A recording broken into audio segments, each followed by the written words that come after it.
এই সাংবাদিক সম্মেলনের মূল বিষয়বস্তু হচ্ছে ত্রিপুরা সরকার দ্বারা আমাদের প্রাক্তন ডাইরেক্টর জেনারেল অফ পুলিশ অনুরাগ ধানকরের অস্বাভাবিক মৃত্যুর উন্মোচনে যে ইনভেস্টিগেশন টিম গঠন করেছেন, আমরা মনে করি, ত্রিপুরাবাসী মনে করে এটা একটা আইওয়াশ,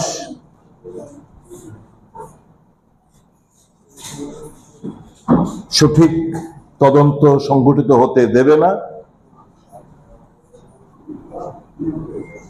প্রশাসনিক চাপ থাকবে, অনেক অজানা তথ্য লোপাট করার জন্য এই ইনভেস্টিগেশন টিম গঠন করা হয়েছে। একটা দারুণ কারেজিয়াস, সৎ, নিষ্ঠাবান একজন পুলিশ অফিসারকে আমরা হারিয়েছি। এ রাজ্যের মানুষ আতঙ্কিত। ডাইরেক্টর জেনারেল অফ পুলিশের চেম্বারেও মানুষ নিরাপদ না। এখানেও অস্বাভাবিক মৃত্যুর ঘটনা সংঘটিত হয়।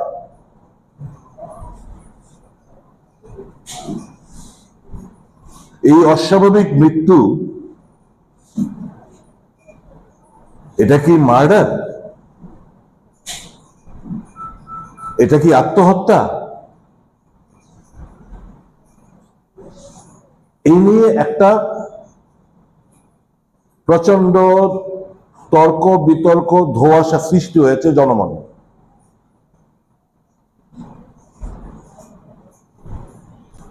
সুরত হাল মানে একটা গ্ল্যান্স যখন ডিকেজকে আমরা দেখেছি মর্গে, ডিটেলস তো অবশ্যই পোস্টমর্টম রিপোর্টে আসবে। আমাদের মনে হয়েছে, আসিফ আমাকে বলছিল, ডিজিপি সাহেব ফাঁসির যে যদি ফাঁসি হয়ে থাকতো তাহলে তো মুখের আকৃতি বিকৃত হতো। মেডিকেল যে জুরিসপ্রুডেন্স, পা গুলো বেঁকে থাকে হ্যাঙ্গিং অবস্থায়, চোখগুলো বালজ আউট হয়, জিভ বেরিয়ে আসে, মল ত্যাগ হয়, প্রস্রাব ত্যাগ হয়। আমরা যখন মর্গে গিয়ে দেখলাম, আমাদের মনে হয়েছে যে ডাইরেক্টর জেনারেল অফ পুলিশ গভীর নিদ্রায় আছে। অ্যাট এ গ্ল্যান্স যে সুরত হাল যেটা দেখেছি আমরা, আমাদের মনে হয়নি যে এটা আত্মহত্যার ঘটনা বলে আমাদের। আমি ত্রিপুরা মানুষের কাছে, আপনার সাংবাদিক বন্ধুদের কাছে, বুদ্ধিজীবী মানুষের কাছে জানতে চাইছি, বলুন না,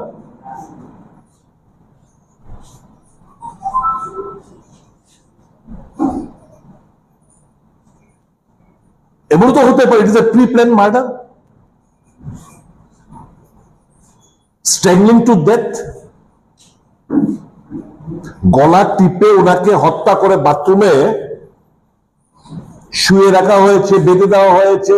যেটাই যে অবস্থায়, কি অবস্থায় পেয়েছে আমি তো জানি না। মুখ্যমন্ত্রী যাওয়া অব্দিও উনি ছিলেন এই অবস্থায়। মুখ্যমন্ত্রী যেতে 40 মিনিট টাইম লেগেছে। তারপরে নাটক মঞ্চস্থ থেকে হাসপাতালে গিয়ে এনাকে স্যালাইন দিয়ে চেস্টের উপর কি বলে এটাকে পাম্প করে ওনাকে আবার সিপিআর দেওয়ার কি মানেটা কি? তাহলে যে কথাটা আমরা বলার চেষ্টা করছি যে whether it is a murder or whether it is a suicide or whether it is a deep-rooted conspiracy being hatched out, এই অজানা তথ্যগুলো কি এসপি সাহেব যদি বেরো করেন, whether it will be revealed, প্রশাসনিক চাপ ওর ক্যারিয়ার এগুলো রিভিল হবে? আর আমরা তো সরাসরি কাউকে অভিযোগ করছি না, কারোর বিরুদ্ধে তো আমরা অভিযোগ করছি না মুখ্যমন্ত্রী কনস্পিরেসি করেছেন এই কথাও তো বলছি না আমরা।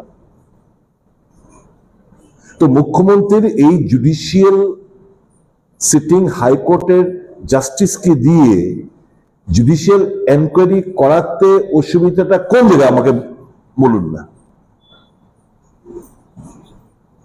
এই রাজ্যের মানুষ জানতে চাইছে what is wrong.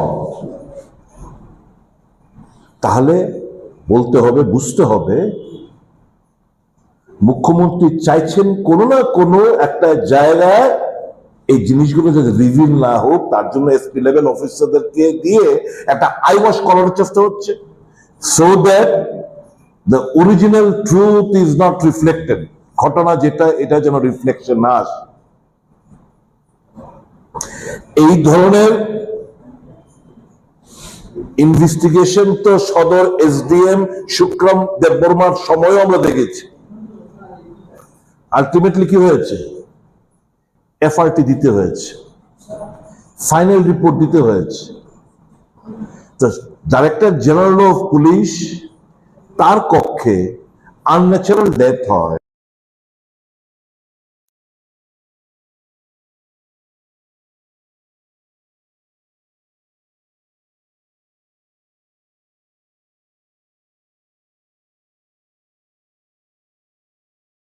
Forensic expert কোন একটা চ্যানেলে শুনছিলাম সেদিন, উনিও বলছিলেন যে আমি গিয়ে তো হ্যাঙ্গিং অবস্থায় পাইনি, আমি নিচে পেয়েছি। তো হ্যাঙ্গিং অবস্থায় যদি যে ঘটনাটা চাউর করা হচ্ছে, ফার্স্ট কারা দেখেছে, ফটোগ্রাফি করা হয়েছে কিনা, ভিডিওগ্রাফি হ্যাঙ্গিং অবস্থায় হয়েছে কিনা,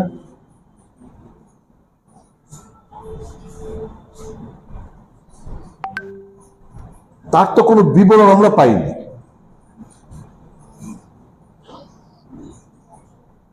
এই ধোঁয়াশা কাটানোর জন্য একটা সঠিক তদন্ত ত্রিপুরা রাজ্যের মানুষ, ত্রিপুরা প্রদেশ কংগ্রেস আমরা দাবি করেছিলাম মুখ্যমন্ত্রীর কাছে যে হাইকোর্টের একজন কর্মরত বিচারপতিকে দিয়ে এই ইনভেস্টিগেশনটা করানো হোক,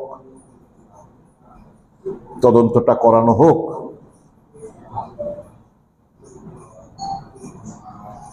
আমি জানি না মুখ্যমন্ত্রী কান নিশ্চয় ওনার কাছে খবর আছেন, সঠিকভাবে খবরটা পৌঁছন কিনা আমি জানি না। কান পাতলেই তো শোনা যায়।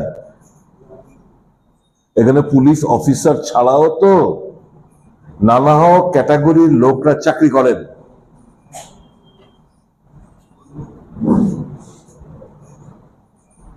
পুলিশের মধ্যে একটা হায়ারকির টপমোস্ট পজিশনে ডাইরেক্টর জেনারেল অফ পুলিশ, কিন্তু সুপার ডিজিপি একজন ছিলেন, চিফ সেক্রেটারি প্রশাসনিক স্তরে হাইয়েস্ট অথরিটি, কিন্তু ওখানে একজন সুপার চিফ সেক্রেটারি রয়েছে।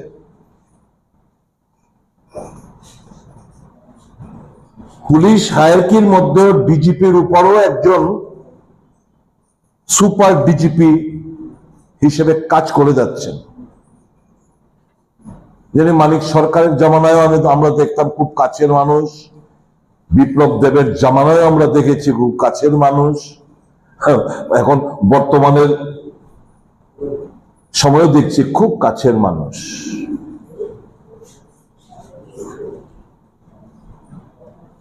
কান পাতলে শোনা যায়, না না হোক কথা। এই পিএইচকিউর মধ্যে এগুলো আলোচনা হচ্ছে। এই ধোঁয়াশা কাটানোর জন্যই তো আমরা দাবি করেছিলাম যে এই অস্বাভাবিক মৃত্যুর কয়েকদিন আগে ওনাকে খুব অপমানিত হতে হয়েছে in front of many people, in front of subordinate police অফিসারদের সামনে ওকে দারুণ ভাবে হেনস্থা হতে হয়েছে। এসপি সাহেবের তদন্তে এগুলো বেরিয়ে আসলে, ধরুন মুখ্যমন্ত্রী উনাকে বকেছেন, আমি উদাহরণ দিয়ে বলছি, এসপির রিপোর্টে কি মুখ্যমন্ত্রীর দিকে আঙ্গুল তুলে ইশারা ইনভেস্টিগেশন রিভিল হবে?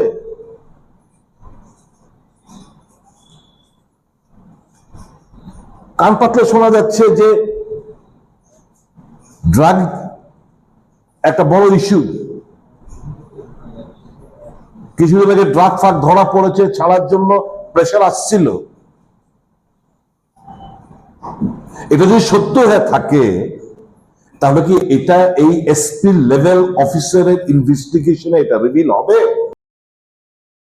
Why you expect that the Chief Minister will really go into such a case? That's what I said. If he's Mr. Clean, if he's nowhere involved, if originally we have lost an efficient officer, कम से कम उनके खातिर, उनके परिवार के खातिर, that we have lost an efficient officer, honest officer, dynamic officer, strong-hearted officer, वो तक डरपोक नहीं था कि खुद को हैंग कर लेगा। तो ये तो एक धोआशा तैयार हो जाए। He should come out, the government should come out clean, the chief minister should come out clean. The more he tries to suppress, the more he will be linked. Next best week আমরা state এর নাম করেই বলব। Judiciary কি কোনো না কোনো ক্ষেত্রে সরকারের বিচারে কাজ করছে? আমরা কি বলেছি? When the executive, when the legislature, when the media succumbs, it is the duty of the judiciary to stand up for the cause of the people. And I urge upon the judiciary to stand up for the cause of the people. Any further? সুপ্রাম Debbarma তো ওনার office কক্ষে ওনাকে খুন করা হয়েছিল। ত্রিপুরার যে মানুষ জানতে পেরেছে লেফট রেজিমে। এখন কি হলো? ফাইনাল রিপোর্ট এফআরটি দিয়ে দিল, ক্লোজ করে দিল, কিছু পাইনি। এইটাই দিচ্ছি ওই জায়গা থেকে। এই এসপি লেভেল ইনভেস্টিগেশন নেট রেজাল্টটা কি? এটা তো আই ওয়াশ। আপনি বলছিলেন যে আজকে এই সাংবাদিক সম্মেলনটা এবং নেক্সট সাংবাদিক সম্মেলনে একেবারে নামধাম করে তো নামধাম করে বলবো যা শোনা যাচ্ছে পিএইচকিউতে, এই যে আমার এই যে কথাগুলো বললাম, এগুলো তো সব আপনারা জানেন। পিএইচকিউ হায়ার অফিসাররা তো বলবেন ক্যান্ডিডেটস, এরা পুলিশ, কেরানি, গ্রুপ সি, গ্রুপ বি অফিসাররা আছে, কথা স্টাফরা আছে, কথা বলুন না, কানটা পাকুন না, জানার চেষ্টা করুন না। এই তো আওয়াজ এখানে, এই আওয়াজটাই তো আমরা প্রেস মিটে রিভিল করব। Thank you.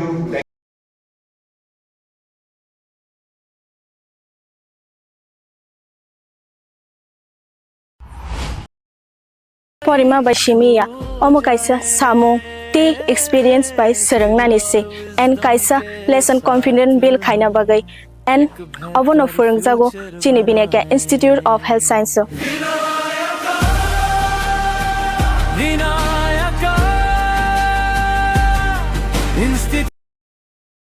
इस रथ यात्रा के पावन अवसर पर स्वर्ण कमल ज्वेलर्स लेकर आया है स्वर्ण वर्षा। 1 जुलाई से 25 जुलाई तक अपना पुराना गोल्ड उसकी प्योरिटी के हिसाब से कंप्लीट वैल्यू पर एक्सचेंज कीजिए। पाइए गोल्ड ज्वेलरी के मेकिंग चार्ज पर 30% ऑफ और डायमंड ज्वेलरी के मेकिंग चार्ज पर 100% ऑफ। हर परचेज पर अशोर्ड गिफ्ट्स भी और सिर्फ बिल अमाउंट का 25% पे करके अपना गोल्ड रेट आज ही बुक कीजिए। तो इस रथ यात्रा खुशियों के साथ बचतों की भी हो। स्वर्ण वर्षा, स्वर्ण कमल ज्वेलर्स, विश्वास, गुणवत्ता और बेहतरीन डिजाइन का नाम।